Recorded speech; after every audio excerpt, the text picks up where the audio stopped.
Learner সকলকে অভিনন্দন আমার ইংলিশ 26 চ্যানেলের পক্ষ থেকে। Learner, today I am discussing about tense. আজকের বিষয় টেন্স।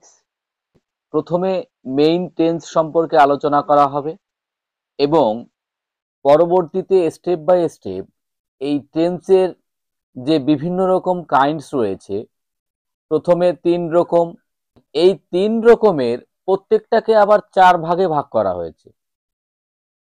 তো আজকে শুধু এই মেইন 3 টেন্সের ডেফিনেশন সম্পর্কে আলোচনা করা হবে এবং এক্সাম্পল দেওয়া হবে। নেক্সট ক্লাসে যে এই 3 রকমের যে 4টি করে রয়েছে, মোট 12টি টেন্স রয়েছে, সেই সম্পর্কে জাস্ট একটু এক্সাম্পল দিয়ে আলোচনা করা হবে। তার পরবর্তী ক্লাসে এই প্রত্যেকটা 12টা টেন্সের ডেফিনেশন, এক্সাম্পল এবং ডিটেলস আলোচনা করা হবে।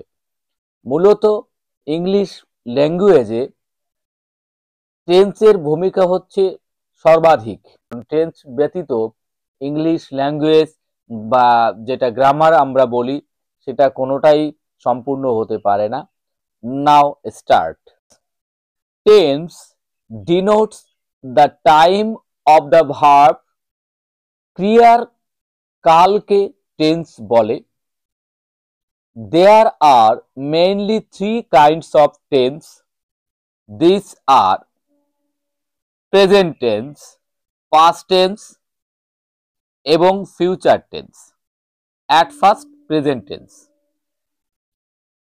Describe action or states that are happening at the moment of speaking or are habitual. বর্তমানে কোনো কাজ হয় বা ঘটে কিংবা হচ্ছে বা ঘটছে এরকম বোঝালে প্রেজেন্ট টেন্স বা বর্তমানকাল হয়। Example: Ram eats rice, he writes A letter. Number 2, past tense. Describes events that have already happened. অতীতে কোনো কিছু ঘটেছিল বা হয়েছিল কিংবা ঘটছিল বা হচ্ছিল এরকম বোঝালে তাকে পাস্ট টেন্স বা অতীতকাল বলে। Example: Ram ate rice, he wrote a letter.